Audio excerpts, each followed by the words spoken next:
Business case is dead. Long live the opportunity canvas. I know every PMO lead and traditional project manager just felt a disturbance in the force. But here's the truth.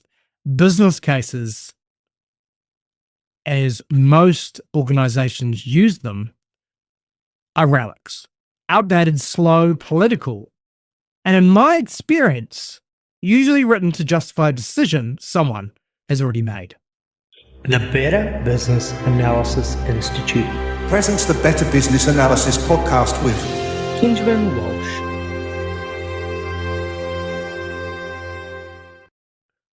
Welcome back to the Better Business Analysis podcast with your host, Benjamin Walsh, and thanks for joining me today as we talk about the opportunity canvas.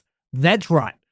We're going to break down why the traditional business case is broken, why modern companies like Amazon, Asilian, Spotify, even some New Zealand-based tech companies are using it. What is the opportunity canvas? Why is it taking over the business case? How BAs, PMs, and execs can adopt it without blowing up governance, which is, of course, the main concern. And I'll give you some practical examples about how you can apply it straight away. Let's get into it. So why are traditional business cases relics? I'm in the middle of one, a much smaller one than I did 6 months ago, which was a government one, and this one's much smaller. And I've tried different things in terms of one-page business cases, which this topic aligns with a little bit. But let's be honest with ourselves. Traditional business cases suffer from 5 fatal flaws. Number one is that they're written too early, usually before real analysis begins, before we've spoken to customers, before we know the actual problem.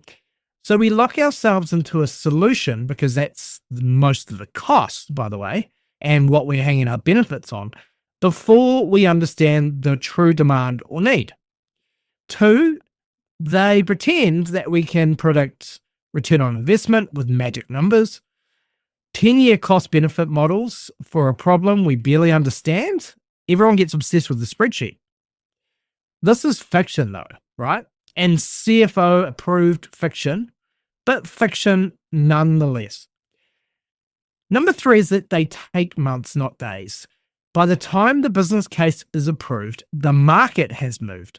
The technology has changed. All the assumptions you based it on are no longer true, or you don't have those political team members that you thought you had on board because they've changed priorities. Number 4, they reward politics, not evidence. Whoever writes it better, sells it harder, wins. Not the opinion that creates the most value, right? Sorry, I shouldn't say opinion, but the option that creates the most value. And they assume certainty. It makes the executive feel great. Modern product development is uncertain by default. Business cases pretend that uncertainty doesn't exist and therefore they just stack up risks, right? But no one ever really goes back to rewrite it. It's really a 1990s artifact and we're trying to solve for maybe 2030.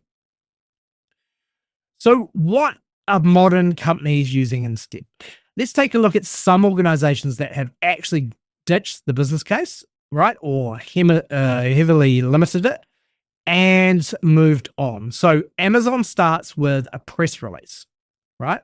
They do a press release and an FAQ before any solution is approved. The future press release, they call it, doesn't actually go out to press, clarifies the customer problem, what success will look like, why anyone would care, and the risks. It's short, sharp, and customer driven. Asilian, they make Jira and Confluence. They have the opportunity canvas, which I like the most. Their internal playbook uses the opportunity canvas to explore, and they're still developing this in their product, by the way. The business problem, the users, current behaviors, hypotheses, I like that one, value metrics, and bet sizing. No business case required, just problem clarity, which links completely to what BAs do, and value hypothesis, which is kind of what BA should be doing. Spotify, they do bets and problem spaces. So Spotify doesn't fund projects. They have betting rounds on prioritized problem spaces. Teams pitch the value of exploring a problem, not the guarantee of fixed return on investment.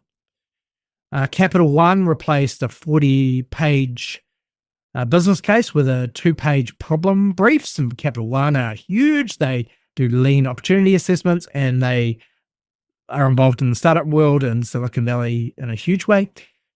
New Zealand companies like Air New Zealand, Xero, TradeMe, Datacom, they are using shorter, leaner evidence first. Anything over 2 to 3 pages is treated with suspicion, and the tide has turned. However, those bottom examples are what I'm used to, is 1-page business cases.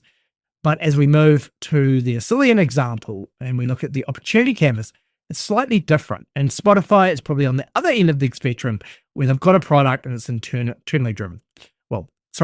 Internally pitched because they've got one product, but definitely driven by customer insights. So let's explore the opportunity canvas. The opportunity canvas is a practical, modern replacement for a 40-page business case. It's short, it's focused, it's grounded in customer problems, not internal opinions. And it includes the problem statement, plain language, no jargon, no politics. Straight out of the BA book. Problem statement, we've talked about it. Listen to the podcast, go on the course. Problem statements. Customer segments, I love this stuff. I'm doing some work in there at the moment. Who actually has this problem of all your segments? Not everyone. Current behaviors. What do people do today instead of using the solution you're proposing? So current behaviors could be viable alternatives or current alternatives in a kind of a lean canvas. What is the value and impact? So it's called impact and value. What good looks like if we fix it. So what is the impact and value? So you have a matrix for that. Actually, Acilian has that now in their customer discovery area. Risks and constraints. So yes, we need to say where it might blow up. Success measures. So true outcome measures, not KPIs, not vanity KPIs, like true measures that actually matter. So NPS score would be one. High level approach, not a solution yet, but problems first and then solution later. So what are the 5 steps you're going to take? Cost and effort ranges, not a forecast, just t-shirt sizing and not fake precision. So small, medium, large t-shirt sizing. And this is why companies adopt it. They take 1 to 2 hours to do it, not 3 months. They do it in a room. It works in agile or product-led environments. It actually works if you've got a waterfall governance on top as well.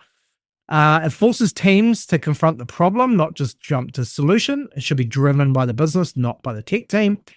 Easy for the execs to digest, and that's so important. It reduces bias, it cuts waste, and it enables faster decision cycles, which is what we want. It's the difference between approving a project and approving the exploration of a problem space. I'll say that again. You're not asking to approve a project. You're asking to approve the exploration of a problem space. And if you know my 4P plus model, if you know about it, then we always start with our people, right? And then we talk about the processes. Now, in those processes, they're the problems. They're the problem spaces. You're doing that before you go to the project. This fits nicely with that model. And research, what does the industry say? So Gartner, McKinsey, CBG, product-related org studies, IOBA surveys, they all point to the same conclusion. Traditional business cases are one of the top barriers to speed, innovation, and delivering value. 74% of approved business cases never deliver the forecasted ROI, so a waste of time. Project funding cycles are 3 times longer when a formal business case is required. Organizations using lean decision artifacts, so opportunity, in this example, we would be using the opportunity canvas. Well, they're 60% more likely to deliver measurable value within 6 months.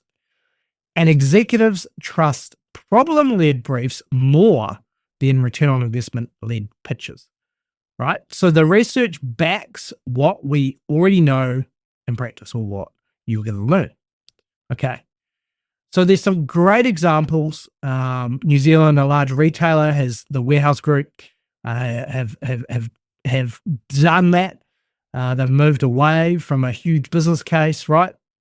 Because they had a problem with a traditional business case. They had a 38-page business case, right? And the business case assumed efficiency lift, stable customer demand, no change in staff turnover, and none of these were validated. So 6 months into the build, demand shifted, staffing costs rose, the ROI model collapsed, half the solution wasn't needed anymore. And even though the business case was technically approved, the logic inside it was built on sand. And so that group, the Warehouse Group actually, they've moved away from business casing because they know about it, right?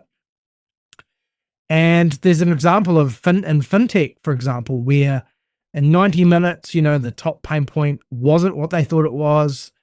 They identified some real data, they had that in the room. And, they were able to focus on exploring the real problems and finding out exactly where they should invest. So don't ask for a business case, ask for a problem canvas or an opportunity canvas. If someone comes to you with, I need this feature, make them fill in a one-page canvas. If the ROI model has no customer evidence, throw it out, 100%. You can also ask, so it's really hard with experimentation. You just don't ask for full funding. Say, fund the first 2 weeks, not the full year. Or fund us for 6 months. It's a long time with staff resources, but you can do it in 2 weeks to prove value.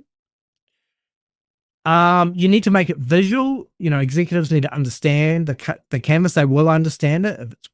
You need to use ranges, not false predictions, but don't make sure those ranges aren't ridiculous. It's just contingency ranges. And keep the canvas alive. It evolves. It's not a signed off document, right? And you need to teach the organization the difference between predicting value, discovering value, and measuring value. Most companies skip the middle step, which is discovering value, and why they deliver the wrong thing. If your organization is still writing 30-page business cases, here's my challenge for you. Try the opportunity canvas on your next initiative. Do it in parallel if you like. Use it to replace the first 90% of the work a business case pretends to do. You'll move faster, you'll get clarity earlier, and you'll deliver solutions customers actually care about. Thanks for listening. I'll see you next week.